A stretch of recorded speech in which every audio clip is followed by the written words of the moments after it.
Greetings, everybody, and welcome to episode 94 of the Sitcast, aka the Siblings in Cardboard podcast.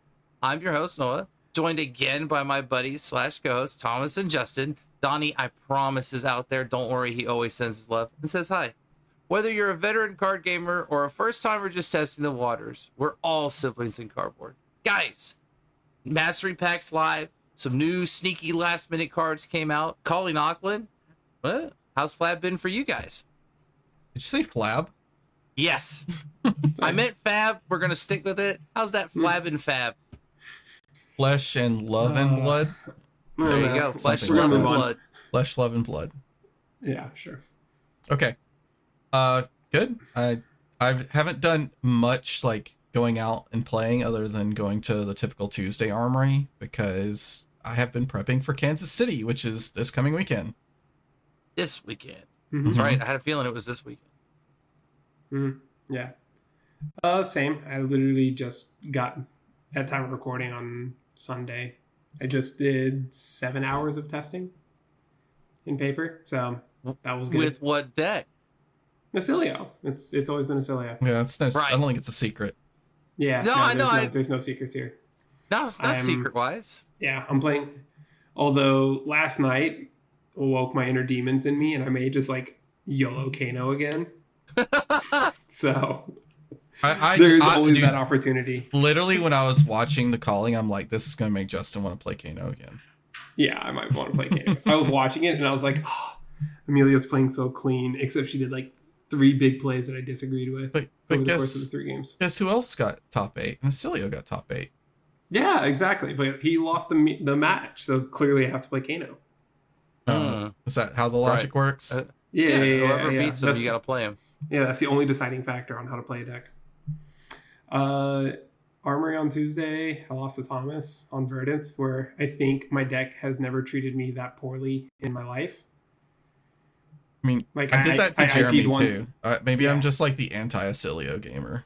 Yeah, like you take all the like draws to your side of the table, and we don't get any of them.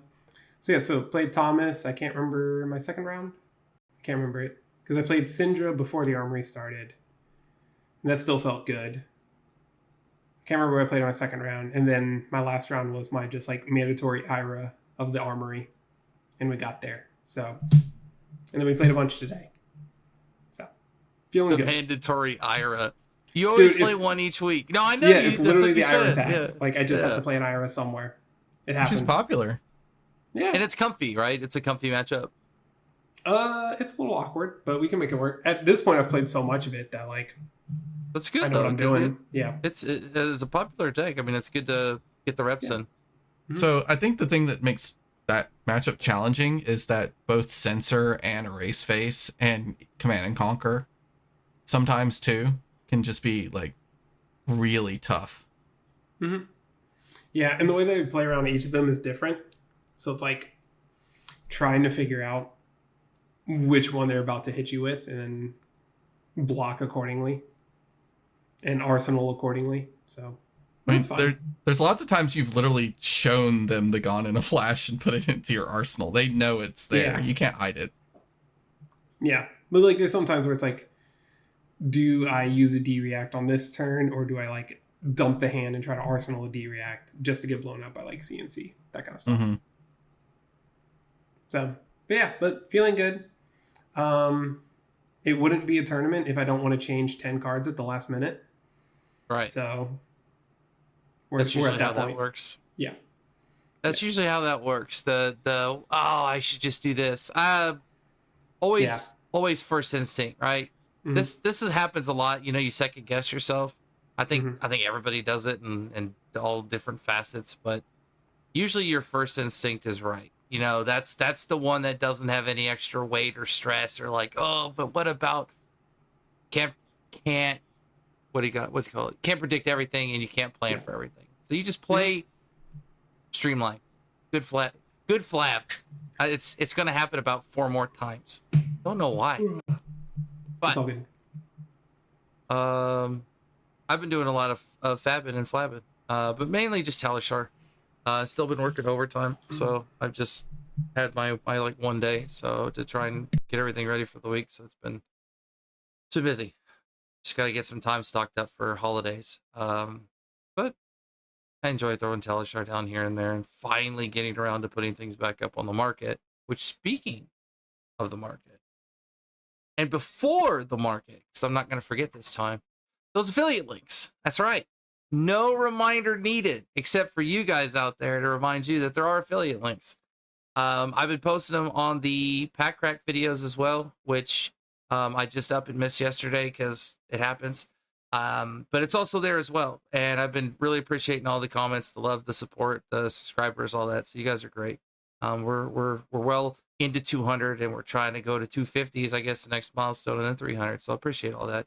But speaking of which, if you want to take advantage of the TCG affiliate link we have, it doesn't change anything. Just use the link, go on a TCG player, buy any of the cards you wanted to buy anyway. And the podcast does get a kickback.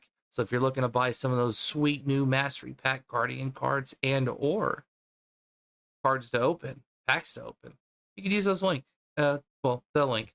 There's also links to dice, binders, sleeves, things of that nature on there as well. But if you do end up using it or even think about it, thank you. Jumping into the market, since we do have Mastery Pack Guardian, I guess, out and about, I'd like to take a look at what's the initial pricing on that. I will say I've noticed that High Seas in some cases has gone down in terms of some of the cards like Conqueror of the High Seas, things of that nature. So seems to be mellowing out a little bit. Maybe not Just so much. Finally, the second wave came through, or I want to say it is. I mean, I feel like I've been hearing locals getting more cards. I haven't really checked around. I haven't really been buying anything either. And I'm actually flipping a coin, probably literally and also figuratively, of whether I want to buy Super Slam or not. Not that I don't think the set's very fun. I just think if there was ever a set to take a time off and like just buy singles from it, it would be the next set. Because I just don't know. I mean, if I'm not going to play Guardian or Brute, kind of, how much stake do I have?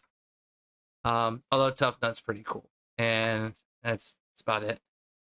But let's take a look at Mastery Pack Guardian. So coming in at like $57 a box. That's what tax and change included, or shipping, or whatever you want to call it. So $57 for a box of cards isn't too bad.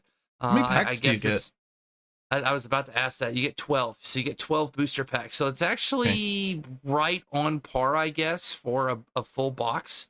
24 at like 100-ish. Okay, that makes sense because this is like a product that like lines up with the UPF product. So you buy one box and that has enough for all 4 players. Yeah, I heard they tried doing like 4-man drafts, and apparently that was like a semi-interesting format. 4-man draft. So four pack or 3 packs per person. Yeah. The set's got some pretty good initial hype. Actually, a lot more than I thought it would. Now, granted, I don't know if everybody's had a chance to open it or if everybody necessarily, I wouldn't say cares, but is a big proponent of Guardians. But let's take a look at some of these initial prices. Let's just rip the Band-Aid off, go right into it. Ley line of the old ones. Okay, let's talk about Marvel and Unmarvel. What do we think? What do you guys think we're coming in at right now? Opening kind of weekend.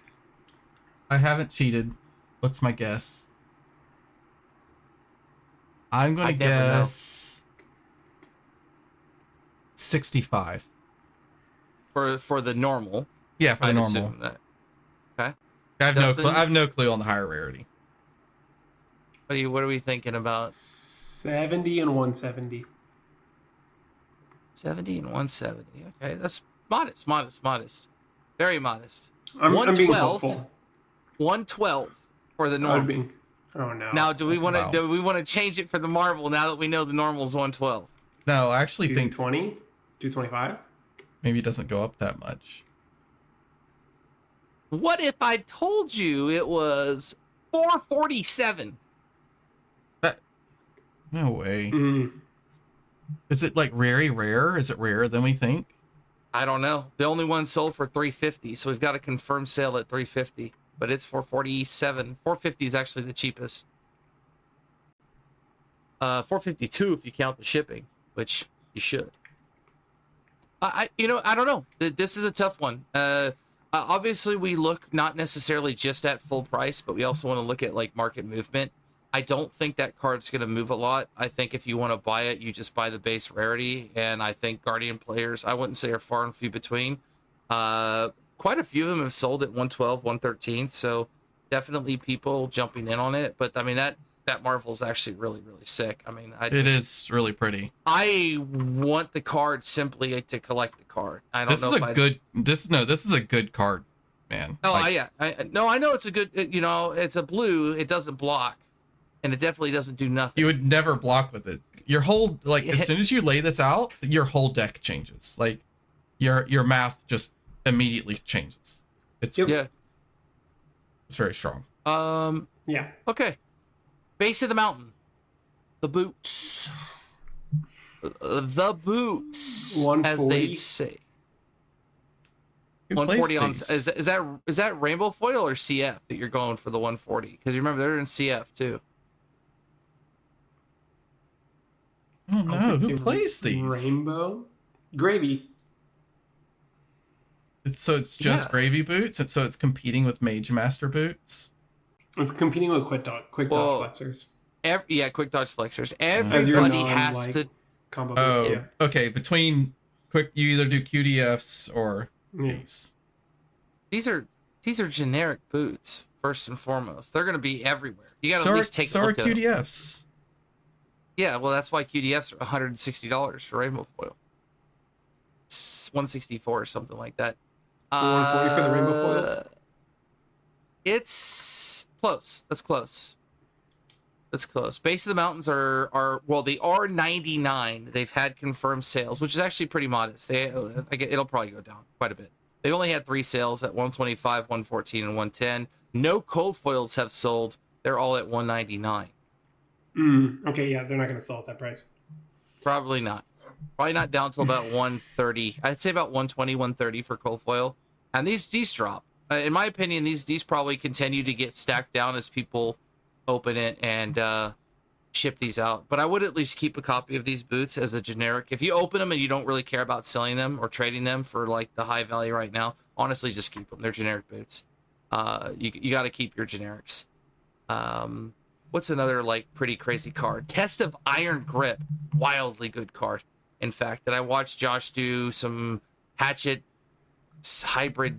Actually, it was not Hatchets. It was It was Centauri Saber Dorinthia hybrid, and he got completely outvalued by Damien on Victor. And they both played, I think, a 14 and a 15 value game over the course of like 20 turns. But that deck is made to beat those kind of decks. Like Victor loves. Is he playing 21 guns?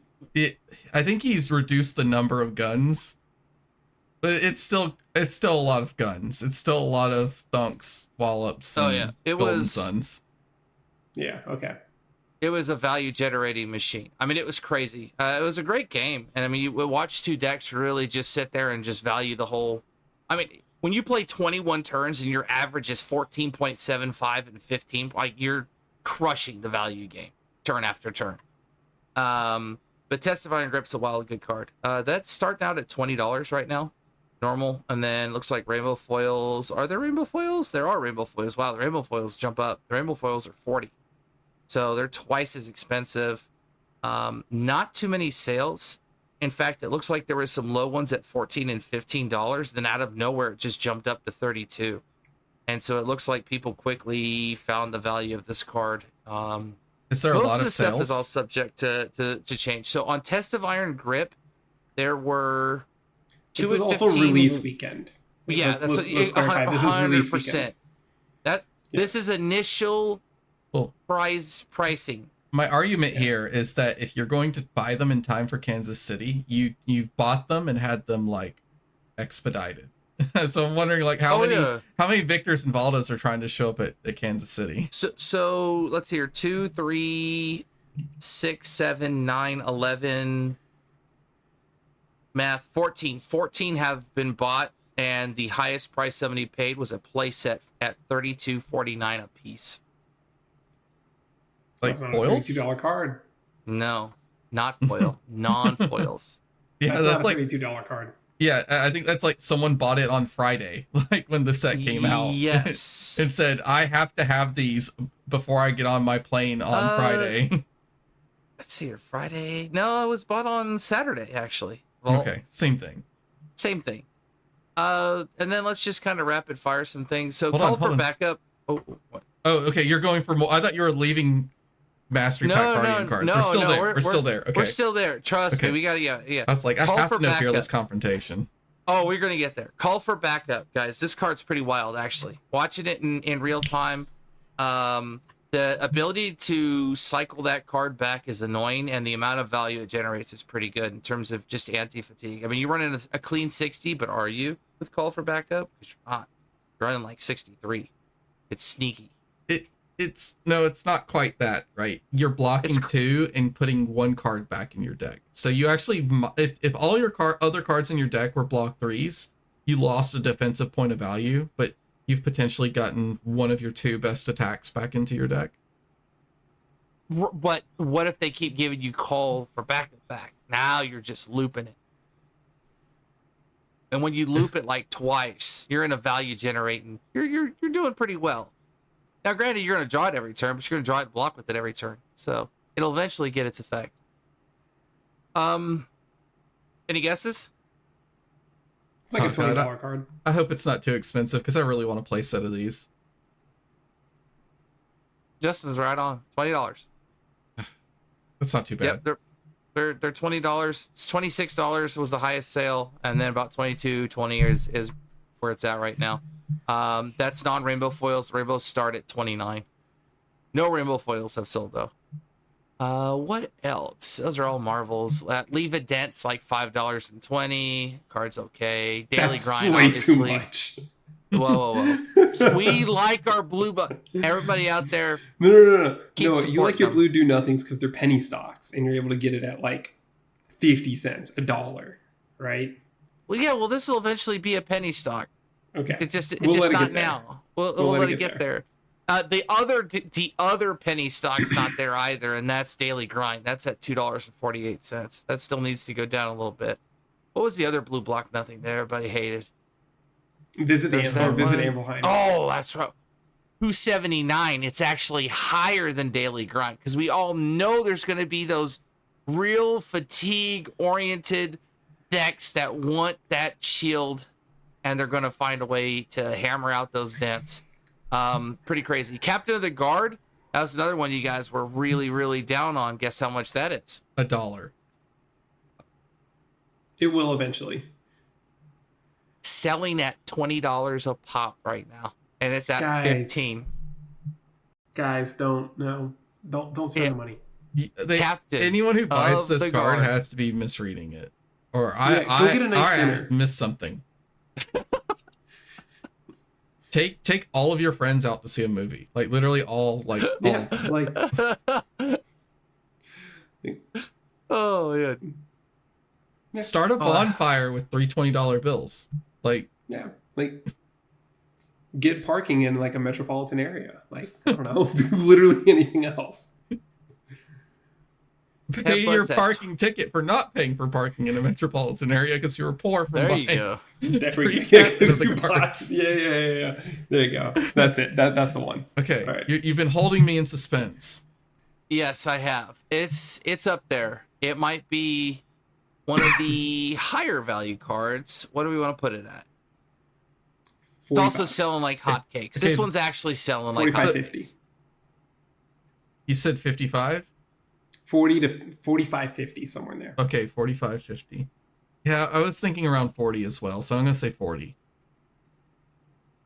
Not quite that high. $30 for the normal. For the normal. Oh, proud of you guys. $30 and selling quite well. 64 for the rainbow foil and also selling. So wait, you're telling me people think that Fearless Confrontation is only $10 better of a card than Captain of the Guard? Than Captain of the Guard? Is that what we're saying? Correct. That's what we're saying right now, yes. But I think Captain of the Guard will continue to plummet where Fearless Confrontation will probably obviously get more. Yeah, it'll either stabilize right at 30, which is pretty crazy. Just wait for the first stream game where someone tries to throw 7 at Humperdinck, and then it doesn't kill the Humperdinck. Or a CNC at Chum. Mm-hmm. At Chum, yeah. Yeah, that's a problem. Really good card, though. Pretty crazy card. Obviously, it's generic. This is so there's some really good generic cards out of this set that if you don't want to buy any of the packs or the boxes or whatever, if you just want to, kind of target some cards, I think that would be very wise. Now, can anybody tell me, and this is actually crazy because I realize it's a rare, Tectonic Instability, how much that rare is? Yeah, a rare. $4. $3 for me. Give me $4. $8 for the normal. 21 for the rainbow foil. Guys, I'm so proud of all of you. Good job, everybody. Well done. Doesn't make. And by the way, it was $1.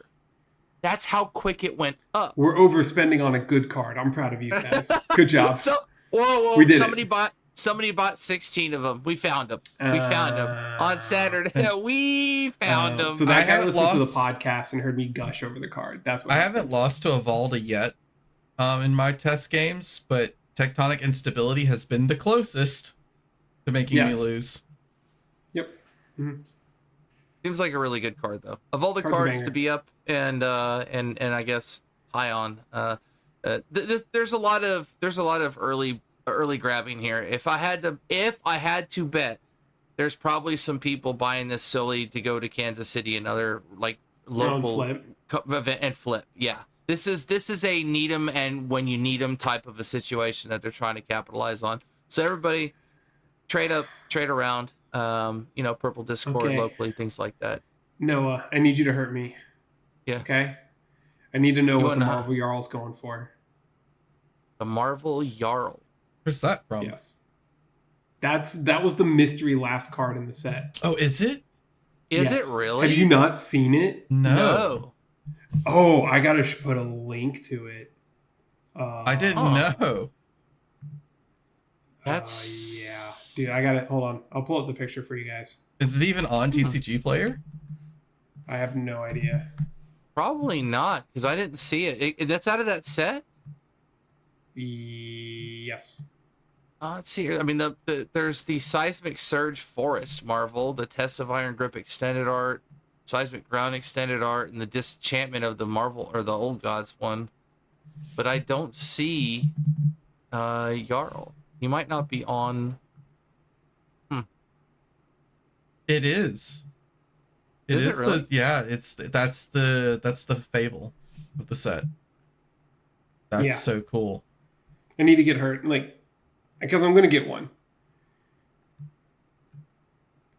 Hold on. Man, Boop. how much does that cost? I don't see it. Yeah, dude, I'm so scared. I don't see it at all on TCG. It might probably have been excessively rare. Yeah. It's also. It probably came in too late, so they haven't coded it yet. Yeah, there's probably only been 4 opened or something. Wow, that's cool. Yeah. Trying to see if anybody. No, you can see the image now. And check out chat. Yeah, it's sickening how good it looks. It's so pretty. See it jumping down. Oh wow. Yeah. Yeah, that's really good. Yeah, we're in trouble. I'm in trouble. That's I'm in a lot of trouble. Whew, that's a pretty banger of a card. Yeah, we're gonna. What do you think it costs? The old wallet for that one. How much does Rosetta Thorn cost? Oh, 500, I think, or upwards. Oh, don't say that to me. Yeah, I mean don't be nice to me. Just be nice. So people are wanting to buy the Marvel for $250. That's as of today, but people earlier in this is Purple Discord we're trying to buy it for $500. Yeah, Rosetta Thorn is still $700. I think that's what the Jarl's going to sit at, which is unfortunate for you, Justin. Because I bet it's going to be about the Don't same say that to open me. rate, but I think a lot less of this product is going to be opened than Rosetta. Don't say that to me, man. Don't say that to me. Somebody sold it for 500 or best offer. So I'd like to assume this is probably going to be about a 300 to 350 Marvel once they start getting cranked out here. And that's Man. look, I'll do what I can. I kind of want to just buy like a couple boxes, but if I get lucky, I got you. I don't want to spend that much. You don't have to spend it. Trading. Yes, I do. We're playing a trading card game. Oh, true. That's a good point. We're playing a trading card game. You're right. Good point. There are ways to get everything through trading. This is true. Yes. But yeah, I will trade my soul and I will get a Jarl. That's what I will do. That's a big trade for one Jarl. Yeah, that's worth, right? That's pretty enough. Yeah. So is Smash Palace isn't out yet though, right?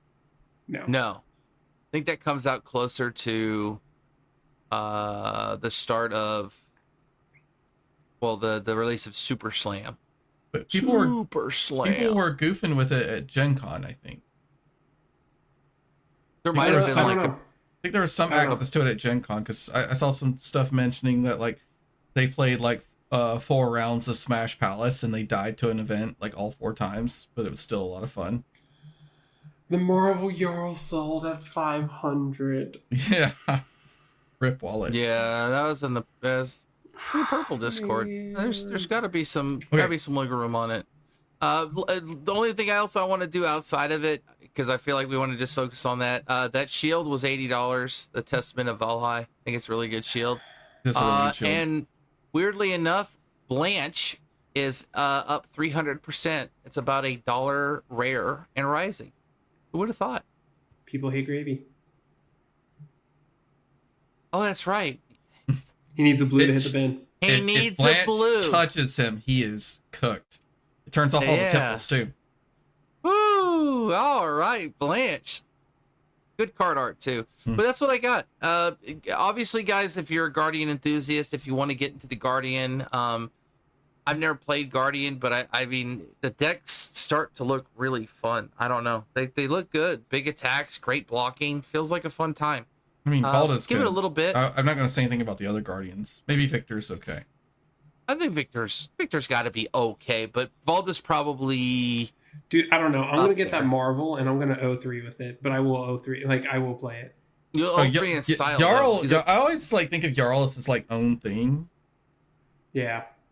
Because you could play him like almost not like a Guardian. You play him like an ice hero, and I think that's the best way of playing him. Yeah. Spoiler. Anyways, he is ice hero. But that's what I got. Just chill out on the Mastery Pack Guardian. It'll come down a little bit. This past weekend was the Alpha Draft. Welcome to Wraith calling at all the way in New Zealand, right?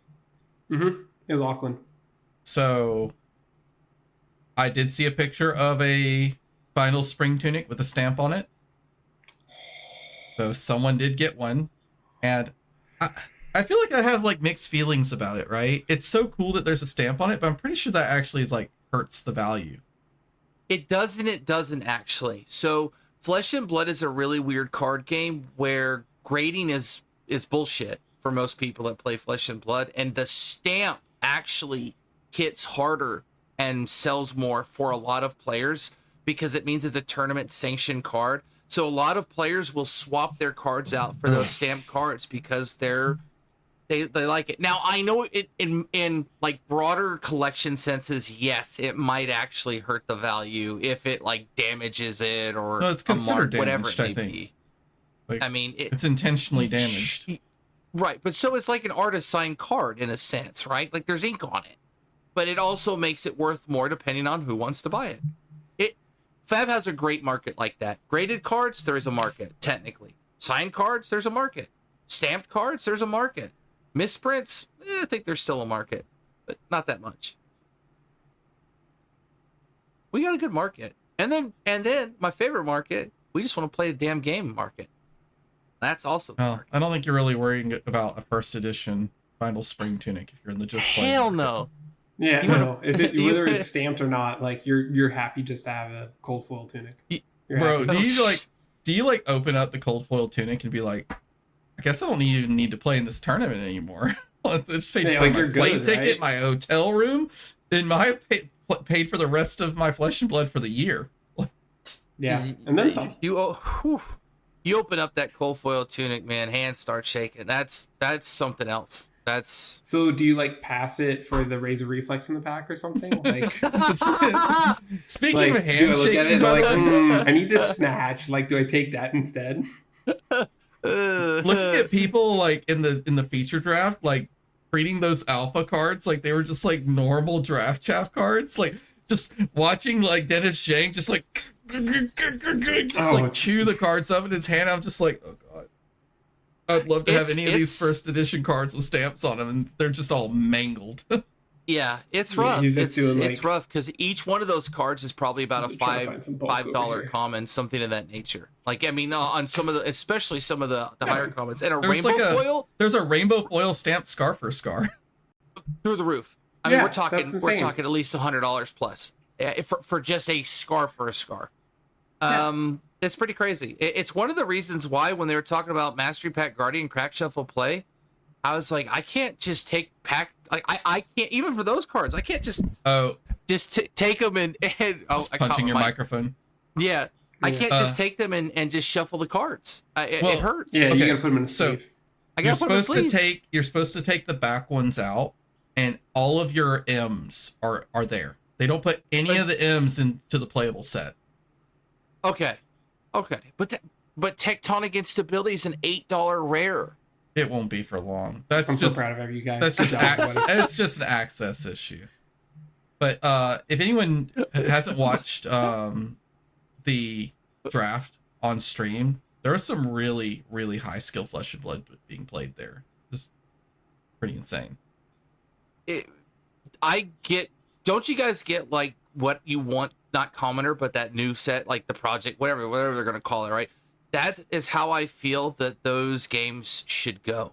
Very, very orchestrated, nail-bitey, not big power. I mean, there's some power creep, but not really. I mean, it's just good skill. It's raw pitch stacking skill, and just, it feels good. The fundamentals are there. And the top 8 table, it's you watch how that draft goes from a single person's perspective, and we were watching the draft and we're like, whoever's playing the Dory by themselves just won. And there was only one Dory, and they flattened everyone they played against. Yeah, that sounds about right. There's some. Dory was I was a one of Dory once. It was great. It was a one of Dory, one of Reinar. It was a weird draft for top 8. Dory was a house back in the Crucible meta, in that old meta, from what I've heard. From drafting, because I'm dating myself here. God, there was a Farewell to Wraith event a long time ago. Whenever they stopped printing unlimited Welcome to Wraith, and basically every store was given the last set of Welcome to Wraith boxes they'll ever get, and they wanted everybody to draft it. And so having a one of Reinar was pretty normal. You would have 2 to 3 Bravos. You would have 1 to 2 Dories, and then 2 Katsus was the numbers that I always felt comfortable seeing. There were just so many gas Dory cards. It was so. I think the Dory cards were so good that Dennis could have swapped a Dory on pack 2 pick 1 and would have had a playable deck. That's how strong the Dory cards are. Okay. Limited, as fun as it is, isn't terribly exciting from a competitive standpoint. But we did have classic constructed calling as well, and that was really exciting. The whole way through was super fun. Top 8 was diverse. It was 1 Kano, 1 Fang, 2 Slippy, 1 Ocilio, 1 Dio, 1 Gravy Bones, and 1 Prism. Very good. I mean, very, Mm-hmm. very wide spread out. Yeah. I mean, illusionist, necro, assassin, warrior, even. If you go like out the top 24 or something, you do see like this field of slippies. Yeah. Yeah, but that's something else that I was looking at is the bubble for this was actually kind of rough. You had like, hold on, I was just pulled it up. I think there was like 7 or 8 people at the same record. Yeah. And it had like a There were a weird lot. breaker. Yeah, so the bubble went out to 13th. So you had Wow. 9, 10, 11, 12, and 13. Yeah, so you had like 5 people who had the same record as the 5th place person. So the bubble went from 5 to 13. So literally 8 people had the same record. Oh, wow, really? And just 4 of them got in, That's- 4 got out, or 5 got that's out. wild. And Yeah. that's just based off of tiebreakers and who lost to who and who beat who, and then obviously Yeah, who like, lost which round and who won which who round. lost which round. Yeah. Wow. Yeah. I'll have to say my favorite part of the classic constructed calling was watching Lionel pop off. Like at the end. And when he won? He always do he'd do the roar when he won. It's so cool. I'm so Like, excited. Dude, okay, Yeah. because he almost lost his like a round that could have like taken him out of top 8. He was second seed going in. This is the -IO. His second seed going in, but he played a match versus what, it was Ira? Yeah, it was an Ira. And it was like literally killed him with the last card kind of thing. Oh, wow. I didn't see that. And That's And there was also a point where Ira could have kept 1 blue and a race face and decided to block 5 with it. And if they would have kept that 1 blue and a race face and just did Kadachi into a race face for 7, that probably also just automatically won the game. But they decided to block instead, to try to preserve life total, and the Dio squeaked by exactly put the Ira to exactly -1. So they were over by a single point of value, basically 1 gunshot for the win. That's all you need, baby. that's crazy. Yeah, I mean that's all you need, but that's wild. Yes. So then the top 8 matchups, we had Kano versus Fang. We didn't see that one, but you can kind of guess what happens in a Kano versus Fang game. There's Slippy versus Acilio. Yes. And I don't know if you got to watch that game, Justin, but there was a point where he drew, like, he had 2 Sigil of Brilliance, and he got his Gone in a flashback, and I was like, I wonder if maybe he just, like, puts Gone in a Flash out, Gone in a Flash in Arsenal, and just, or I'd say the Sigil of Brilliance out and Sigil of Brilliance in Arsenal, and just holds Gone in the Flash. And immediately, if he had done that, he won the game on the spot, turn 2. But instead ended up losing his Gone in a Flash to a Command and Conquer. It just wins the game instantly, turn 2, if he held the Gone in Flash in his hand. But he ended up picking up the win anyway. And then it was -IO versus Gravy. We didn't get to see that one. I imagine that one was pretty straightforward. I think -IO is generally considered favored into Gravy. And then it was Slippy into Prism. And that was Hayden Dell and Slippy into Michael Collins. I think nicknamed Prez on Prism. Yeah, that's Prez. And that game was incredible to watch because it looked like Hayden had it the entire time. And then suddenly he drew a handful of blues and could not get past a couple spectral shields. That prism factor. It was literally just like 2 or 3 spectral shields. Just couldn't get over them. So, just to back it up for 1 second, we mean the Fang won, right? No, the Fang probably got No, completely they got blasted. Kano. I know. That's the Hold on. joke. And I remember someone maybe mentioned the game. I think that Kano like killed him instantly. Yeah. No, that was the Acilio. I did watch the Acilio Kano game. So the Kano did a couple things. Turn 0 because the Kano went first because they're the higher seed for the whole tournament. They set up like 1 potion, I think it was. They got a potion. Right? They got a potion and flipped a D-pot off the top.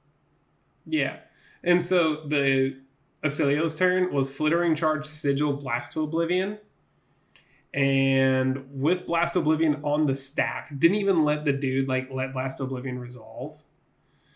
Just 40'd him. Yep, double blazing. Double blazing. Oh man, It was Aether Flare, boom, boom, blazing. It was awesome. And like how she navigated that was awesome. Like genuinely, they did a really, really good job of navigating that game. And as well as they navigated that game, I was upset with how they navigated the finals.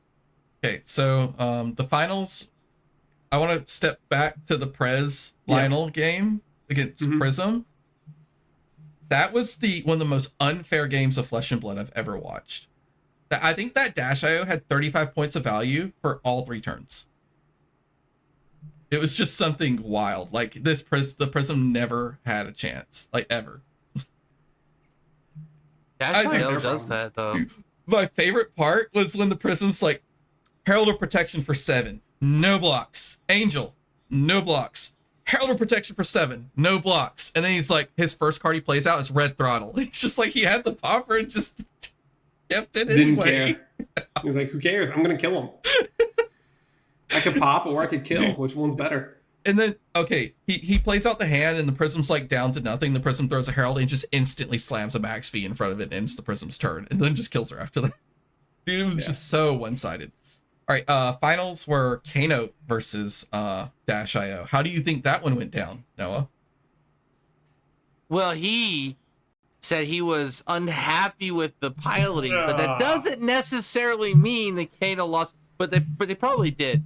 Dio versus Kano is probably a 2 to 3 turn game, if Dio's rolling hot. Yep. So I mean, yeah, Kano can do it in 1, technically 2. But I think Dio gets it.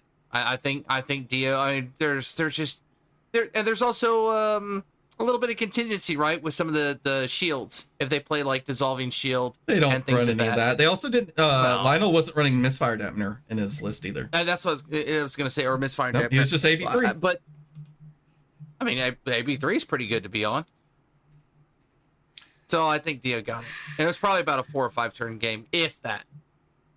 If we even got there. Dio got there. And the Kano managed turn 0 very well. It was a bad hand. And it wound up being like, do a bunch of wiggly bits, depot, no arsenal. Because they had like a blind something happen. Yeah. And they had to basically decide between like putting a bad card in arsenal or no arsenal at all. And so they chose no arsenal. That was the turn that they had a spindle connect, I think. No, that was the next turn. The next turn they had a spindle connect. And the top saw a blazing aether and a blue. And they just windmill slammed both of them to the bottom. They are in fine wildfire mode. Mm-hmm. They were just trying to dig, block, dig, block. And that's what they did. They found wildfire, right? And on the turn they found wildfire, he was able to keep a ruby amulet. So he has ruby amulet and he has depot out, right? Wildfire and arsenal. It looks so good. Spindle, blue. Just love it. Love with this hand, right? And one of the blues in his hand is a Gaze the Ages. So the blue. Yes. And obviously this is like, I'm sitting here at home telling a calling finalist how they messed up. Like, take it with a grain of salt. Like, this is this is armchair quarterbacking at its finest. And I know that. And I'm like genuinely really, really impressed with how the Kano player played from the lines that I saw in general, besides this. On that turn, the Dio put them to like 3 on the previous turn or something like that. So, and they just start the turn with a 0 to 60, right? Well, they actually made a mistake. They flipped an item off the top and then played the 0 to 60 boosted. We were talking about this in the Discord. They should have just played the 0 to 60 no boost, and they could flip the item off the top to get their action point back and hold more pitch in their hand. But yes, I agree. Yeah. So they're down a resource anyways, and so you're like, okay, 2 cards in hand, 2 floating. It's a bunch of resources, but you can get wildfire to 5 or 6 and like make it work. I wanted to 1 card depot. So activate Kano with Gaze, break the depot, put the Gaze on top. Because they were in dig mode, right? Because they did the math on it the same way that I did. They have to 4 spell, one of them being floodgates, and you would prefer to have a 5 spell in order for you to win this matchup based on the amount that they had floating. The only way that you get to that 5 spell with that specific hand texture because of Aether Spindle is with hitting Open the Floodgates. Mm-hmm. So you need to hit Open the Floodgates blue.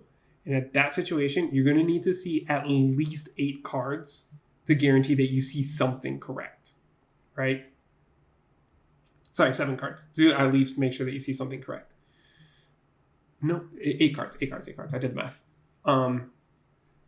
I wanted them to do that. They just went like Kano, Strider's Wildfire, all that kind of stuff. They blind rags, and the blind rags hit a blue, by the way. Like chosen stuff. And they here. didn't have like, the blind rags either. Like they could have done your play line and had a guarantee blue off of it. Yes, but like I kind of agreed with them on doing the rags blind because they're in like C card mode, right? And if they just like doing the blind rags lets them see, like, use one more card and go one card deeper, right? But so then my line would have been like, do the Wildfire, do the Spindle, do the Gaze, and actually Gaze Spindle, right? They would have seen the top 2 cards, tucked them to the bottom, then the Spindle would have seen 7. This person saw 7 cards, Blazing, and a bunch of misses. It was like Blazing, Overflow, Photon Splicing, Lessons in Lava, something. And they just put all of them to the bottom. Because they're like, the only way I get out of this is that I hit it, open the floodgates. I need a gates here. Right? And naturally, because Kano giveth and Kano taketh away, it was Kindle on top. So like when the Kano resolved, it was Kindle. And the game ends on the spot. Where if they took the Gaze line, they would have seen the Kindle, get the Kindle out of the way. Yep. Yeah, they would have seen the Kindle and the card under Kindle. Oh, to be a fly on the wall and know what the 2 cards under Kindle were. If any of them were open the floodgates, the Dio has a chance of the Kano has a chance of winning on the spot. But the Dio took it. It was a very fast game. Lionel was rolling hot for like every time he was on camera. He was rolling really hot. Even when he wasn't rolling hot, like it looked like he was having unfortunate games. Things were like kind of just barely lining up for him to get some really exciting wins. So congrats to Lionel picking up some Living Legend points on Dash.io. Yeah, I mean, great hero and well poised is probably one of the premier aggro decks, and I think the meta. I mean, hands down. So since there was a Kano in the finals, that means you can't bring Kano to Kansas City, right? There's gonna be Kano respect now. No, there's not. Yeah, it's the opposite. Better than the respect. There's too many sideboard slots. Too many sideboard slots that people need for other things. They're not bringing that AB. Yeah, the real answer is everyone's bringing AB so hard in different directions. Yeah, everyone's bringing at least AB too. But are they bringing enough? That's fine. I don't care about AB too. Yeah, AB isn't usually a huge deal. It's other cards like Arcane Compliance and Oasis Respite that really pose Kano. Mm-hmm. And everybody needs to play Snag right now because Slippy's been the most represented deck for like 5 straight tournaments. Snag went up too. About 32 right now, up from like 25. So definitely people respecting and getting their snags. Snag is a hell of a card right now. And hey, we got to see more new cards on the stream. We did. Oh yeah, those cards. Oh, I almost forgot about those. Okay. I thought the card reveals were done. Nope. This is for Super Slam now. So we're just going to get expansion slot cards until it's Super Slam time. They went back to the old spoiler system of just like leaking out expansion slot cards over the course of like the month leading up to the actual set. Is that a warrior card I see? A good warrior card? Hold on. It's crazy. It's crazy that Kasai spec. Dude, Kasai is a warrior, and she's a good one too. And she's an even better one now because this seems like very close to an automatic add to any Kasai deck. Wait, am I reading that right? Woo. Yes. Okay. Woo. Would you like to read the card? Follows blood. Yeah, you read the card. Yeah, no, let's let the warrior read it. Blood Follows Blade. First of all, sick name, sick art. Good art. I wish you hadn't extended for this. That's awesome. Okay, Kasai spec. It's okay. It's okay. Kasai is a warrior, very good warrior. Quintessential dual blade, dual wielding warrior. Get your dynamos out. 0 cost. We love it. 3 block. Obviously, it's a warrior card. Yellow. It's for Kasai. Target sword attack gets go again. And when this hits, create a Centauri sellsword token. That's wild. That's actually wild. That's so wild because you can just blind Centauri Saber and you're like no blocks. Yeah. And you're just like, oh, sweet. Go again. Give me the Centauri. Now I can follow up with my other sword. Give that one go again, potentially with hit and run. Now I'm coming in off of that go again with my ally for 3. What a chain ender. Because now you're not just stuck at swing as Kasai, where people are like, well, Dory gets to 3 swing potentially. Now Kasai's got a 3 swing, and it's in the form of an ally. By the way, Centauri Sellsword already has go again. So now, you easily convert your blue. Just 2-card hand. I was triple checking. Never mind, it has go again. 2-card hand. If you throw a Centauri sword out and they just don't block it, you do that. Your sellsword comes out. You swing for 3 with that, and then you swing for with your other sword. So if they do no blocks at all, this is coming in for 2, 3, 2, which 7 is very good. 7 and a body. Mm-hmm. Yeah. Oh 7 and a body. Reset dynamos. This is Red Blade. This is Red Blade Runner. If your swords are free, and you got a vigor token, you could do this pretty much off of just a card in Arsenal. Yeah. Yep, you can have no cards and just go swing, play, swing. A vigor token and a Gorg tome, and you get to do this and re-arsenal. Oh. Yeah, this is Red Blade Runner with a body attached to it. Oh. All right. Kasai players, get ready. This is big. This is big because Kasai actually has where Dory will struggle into that whole Victor-esque thing, and Kasai may still have problems, but Kasai actually has a game closer. Kasai can not only blood on her hands to close, but can also raise her. Kasai has the width to beat out a Guardian potentially, where Dory I don't feel does, because you need too many attack reacts and you're not insulated. I feel like Kasai actually is the better dual wield warrior when it comes to facing up those really grind matchups. The assassins, if you want to play them dual wield, or the Guardians. I feel like Kasai is your upper hand for that. Going quick though, I think Dory is your obviously your aggro queen. You want to play aggressive warrior, you're probably playing Dory. Right. I guess Fang's probably pretty quick too, but not as quick. We can't have a Flesh and Blood set either without some weird ass card targeted towards Riptide. some weird Riptide card. Even when they're not Riptide specializations, it's always some weird card. Even with High Seas, we kind of got a weird card, right? Because are those, they are his hands. Shoot.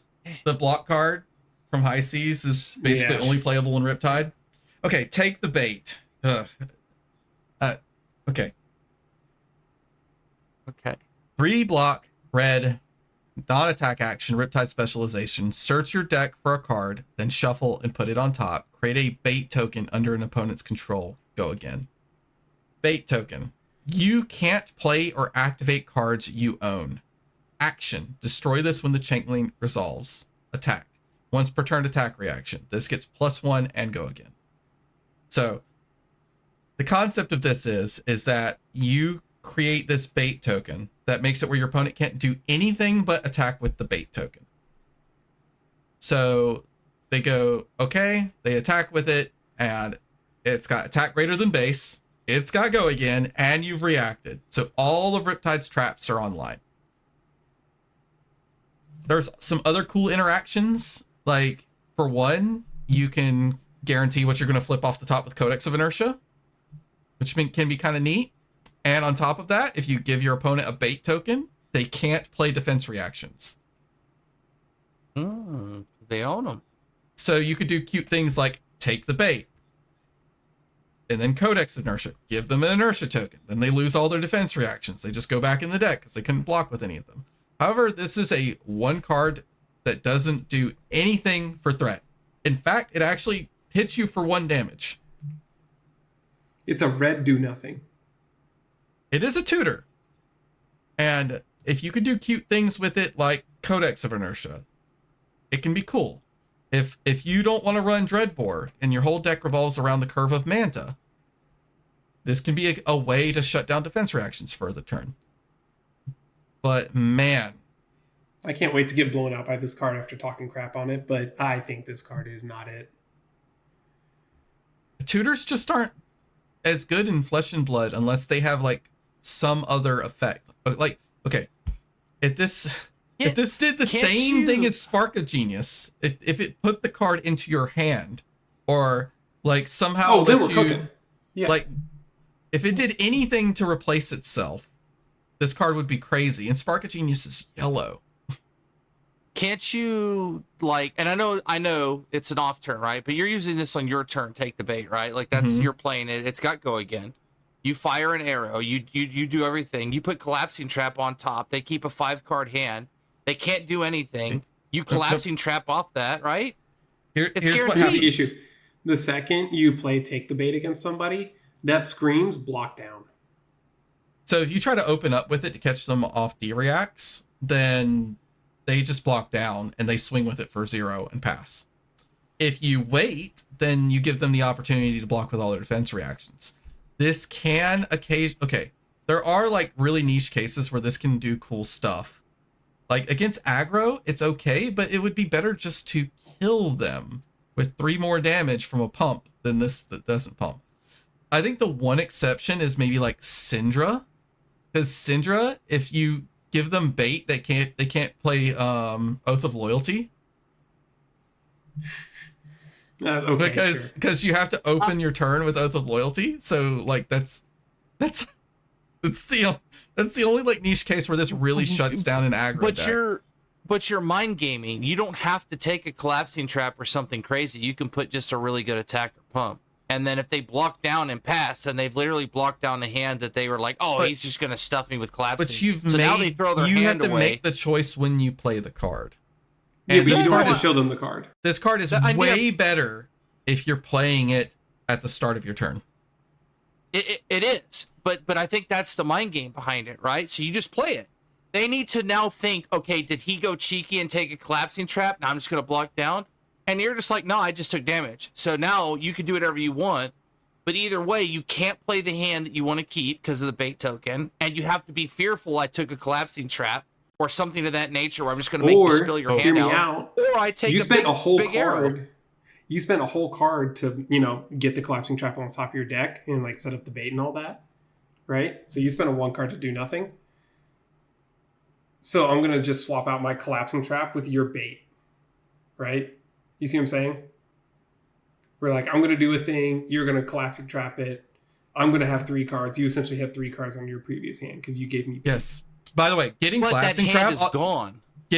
No, you get to draw back up to 3. Getting Yeah, Collapsing but what if Trap that's the on hand you wanted bait to is keep? I'll tell you the one thing this is really good. It makes Spike Pit Trap on in every matchup. And Spike Pit Trap is a absolute house. You don't care what it's blocking. You just want to trigger it, mill a card off the top of their deck, and potentially hit them for like 6 on their own turn. I thought of a fun interaction. You play Warmonger's Diplomacy. They say peace. And then you play Take the Bait.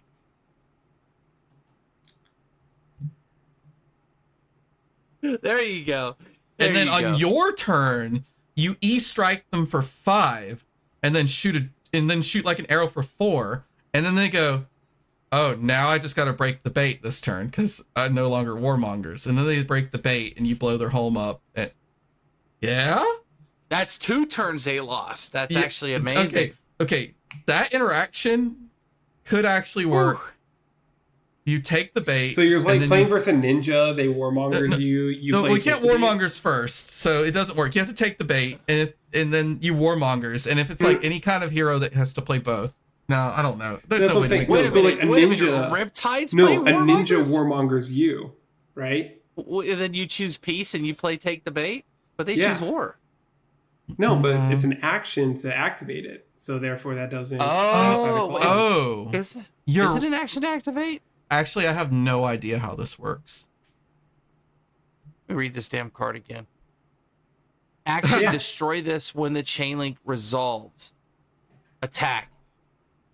It's an action. Attack. But I think it's still an attack. You can't play or activate cards you own. Action, destroy this when the chain link resolves. Give me a second. Okay, so now I want to go look up, like, what happens if you play this and then Warmongers. Does the opponent just lose their turn? Wait a minute. You have to wait. You have to spend. So you have to attack reaction with it, which is outside of Warmongers anyway. But then you have to use an action. Let's stop thinking about it. I hate this card. Let's move.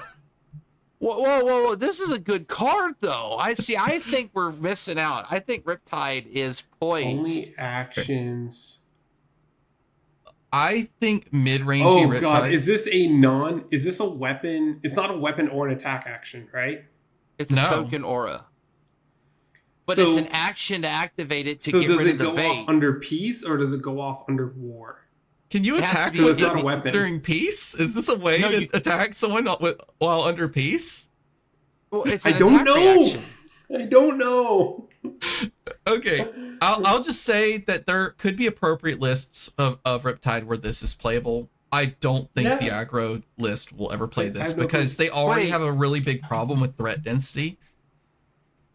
And this is just telling your opponent that you took 3 threat cards. You can attack with this under peace, but you can't attack with it under war.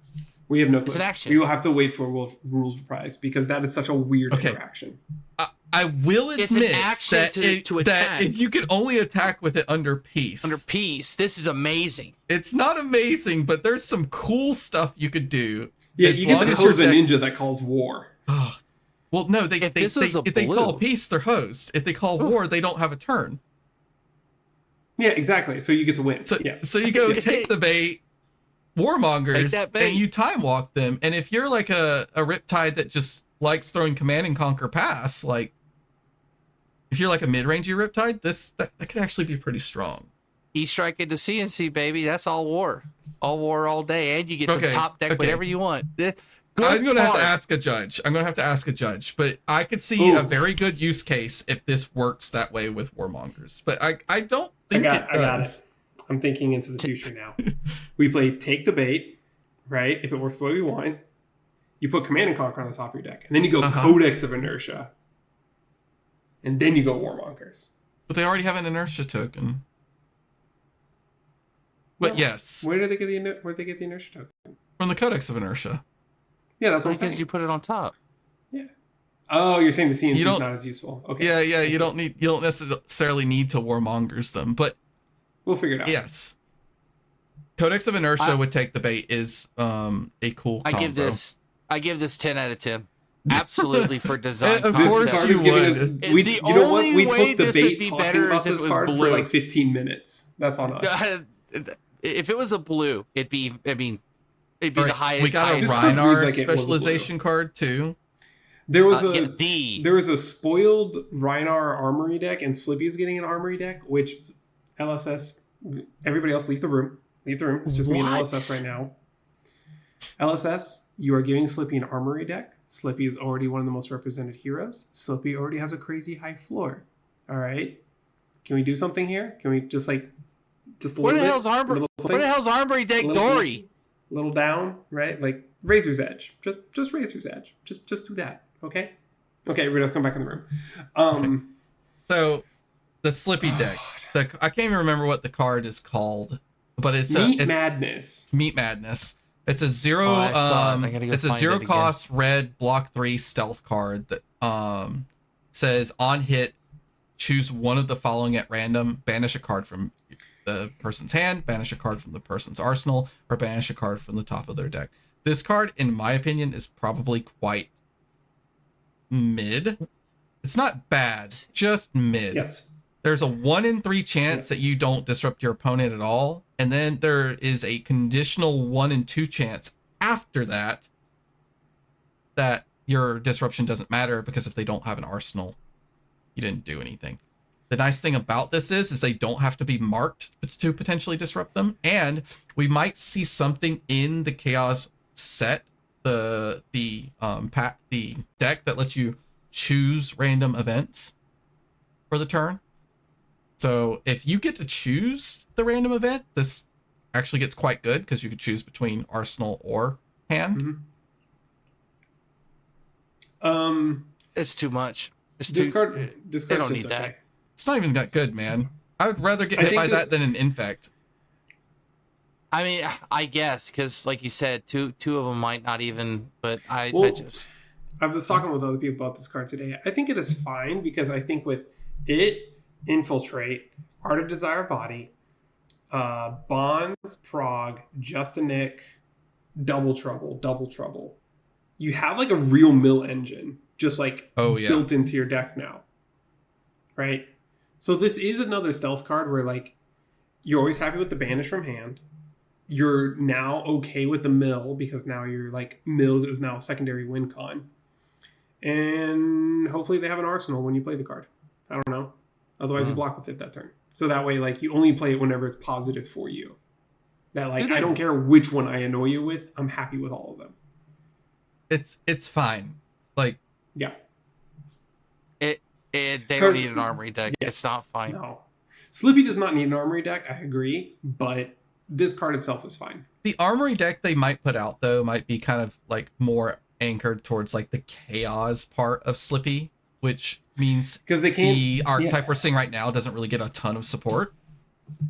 Because that's the thing, they can't do anything with Mark, right? So we're not going to see like a Hunter's Clave reprint. That was like the hunted thing. Mm-hmm.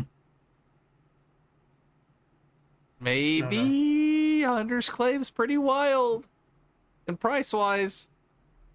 I mean, they did put it. They put it in the gem pack and stuff. I bet it came down a little bit. So I'll take the a look last at card is a blue block 3 for Brute, but only Reinhardt. Block 0. That's what he needs. 0. Wait, it's a block 0. It's a block 0. It's a block 0. You can reinforce the line though. Like it has a block value though. Hunter's Clave's 40, by the way. 31 out of the gem pack. Why does it block 0? So that you can reinforce specifically to upset Randall. It was specifically. Okay. Yeah, literally, they just. I don't have it up on my computer. I got it. Read it's called Alpha Instinct, and it's literally just the Hulk art. It's a 3-cost blue, 6 power, block 0. Reinhardt specialization. When this is discarded to beat chest, create a might token. It sucks. Whoa, it's a blue 6. Say something nice about Brute cards. It's a blue 6. It doesn't block 3. It doesn't need to. Not where it's going. Oh yeah, it does. It really, really needs to block. Like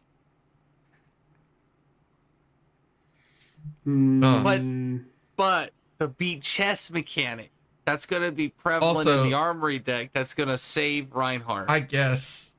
This is Operation Save Reinhardt. It's coming. Which is not a good thing. It's just going to be upsetting. Like, if you have a friend who loves Reinhardt, just like give them a hug. Let them know it'll be okay. Like, just make sure they understand that like this product is not for them. This is for somebody else. I don't know who it's for. This is for someone else. This is for just like this card. It's okay. The only thing this card does is make Blood Rush Fellow and Reinhardt more consistent. So it's if you're playing aggressive and that's it. That's your only game plan is play Blood Rush Fellows and kill your opponent. But this card made that better because you have another blue that you could put in your deck that doesn't ruin Blood Rush Fellow, doesn't make your Wild Ride fail, doesn't make your Pulping fail, and that's it. That's all it does. Does Eugene run this or Freewheeling Renegades? Oh God! Well, I'm trashing the card, but Eugene might find a. Eugene might. Eugene will find something. I wonder if Eugene's playing it. He's like blue 6. I don't even care. It blocks 3. I'm just going to kill him. Yeah, he's just like it's a blue 6. I just hit miss on a Blood Rush. We're fine. This is going to be so. I think when they revealed this, they're letting you know that the beat chest mechanic is something they're trying to make Reinhardt's. Yes. So I think the armory deck is going to have It's going to have to give Reinhardt a way to gain value while intimidating, so that you're doing both. You're beefing yourself up to smash your opponent that has no cards to block.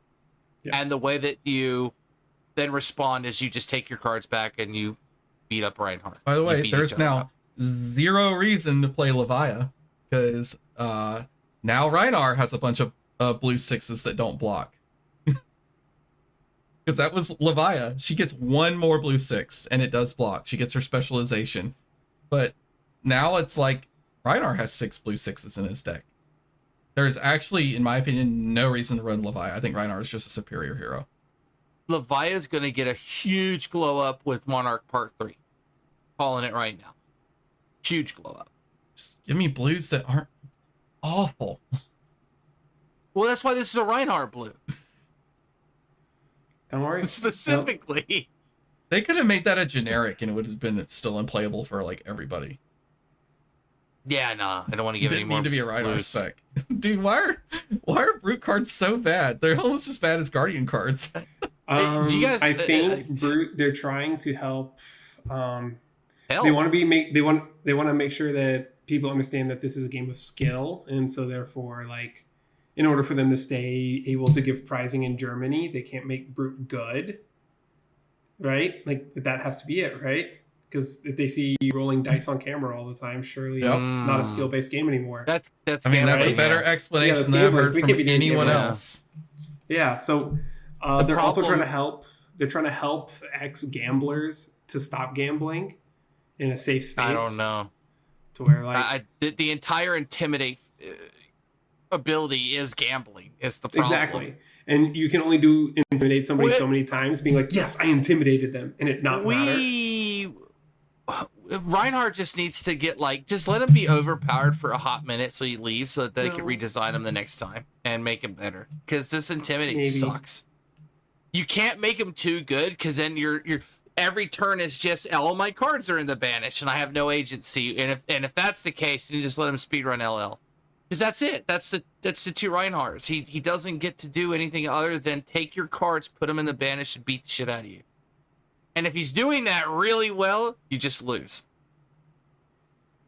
Because you got a bunch of cards you can't block with that you want to block with. No comments. I love your face. I thought it blocked 3. Nope. It blocks 0. So bad. I guess I was really tired when I saw it. It's a 3 for 6. You can't have a 3 for 6 block 3. Why doesn't it swing? Why does it? It should just cost 2. It should be something cool. Like when you break your chess piece, you get to swing this for 1. Like, ugh. There's going to be a reason for it that we're not privy to yet, because we haven't seen the super cool other stuff from the Armory deck, including Reinhardt's new weapon. Reinhardt gun. New weapon. And he picks up it's gonna be a wrench that is a gun. No, it's just gonna be a romping gun. And that's it. That's what he gets. It's the same club with the revolver tied around it. It's just multifaceted. If you beat your chest, you get to hit him with the club. It's good stuff. This still doesn't make any of the beat chest cards on rate. They're still under rate. Whoa! Not yet. Not yet. Beat chest Reinhardt's coming soon. Whenever that Armory deck comes out. Also, that's it. That's all we got. Discarding your 1 blue, because you ratio your deck to have a 1 blue per hand. Discarding your 1 blue means you drew 2 blues. That means your hand sucked. The gun. That means your hand was bad. You're going to beat chess. You're going to just like double blue it or whatever. You're going to shoot your gun, discarding this thing because it's a beat chess gun, and you're good to go. You realize all this card does is give you KO's hero power 3 times a game to make a might token when you discard a 6. But and Reinhardt gets a gun, so we're gonna go. Oh boy, I'm gonna play Bonebreaker Bellow. I'm gonna swing my hammer for 11. So I'm doing a 3-card 11. Oh, that sounds familiar. 3-card 11 sounds really familiar. And I get a might token, so I guess it's 3-card 12. It's almost like I made a seismic surge on my turn. Oh yeah, that's Guardian math. That's ass. Stop hating on all these damn blue cards. Guess what's the good part about Guardians blues? They almost all block 3. Well, we're in a different world though. Reinhardt can't block anymore already. That armor's too good. 3 card. It's too good. Be No, get us out of here. optimistic. Be optimistic. That's how we're gonna finish it. Yes. Be optimistic. Who knows what it'll all bring together. So, with all this really amazing news we've just unveiled, Justin, where can everybody find you? You can find me in Kansas City and on Twitter at J_EVS5, whatever the hell it is on the screen, and then Jobzo5 everywhere else. That's this weekend, this Friday, this Saturday, this Sunday, this Friday, Friday, Saturday, Sunday. Friday Saturday, morning. Sunday. I will be out and about on Friday. Thomas, where can everybody find you? Find me on Twitter at WhatTheSystemFab and Discord as What the System. I also hang out on YouTube with the Card Guys occasionally. Not this week though. I think things are a little weird because of Kansas City coming up. Mm-hmm. He'll also be in Kansas City. I will not be in Kansas City. I'll be working overtime, but it's okay. It's for a good cause. It's for holiday time. I'm gonna open up that pack of cards right after this. You can find my hands doing that on our YouTube channel. Let me know if there's anything you guys want to see box open wise, and also at Big Max Fab on Twitter, at Big Max on Blue Sky. And I'm trying to respond to you guys with comments and things like that on YouTube. So thanks for interacting. Other than that, and after that really exciting unveiling of the card, thank you for joining us. We hope you enjoyed catching up with us this week. And if you did, subscribe or follow to depending on where you found us, to catch us again next time. Until then, take care of yourselves, and remember, we're all siblings in cardboard. Speaking of discarding your cards, right? Just like you got to beat your chest and discard that wonderful new blue they added that blocks for 0, you have to discard your cards when you get hit with things like pummel. It also is pummelable, crazy enough. So read the card, do what the card says, do your triggers, and have a good one. Good luck in Kansas City, everybody. Our masturbator. What?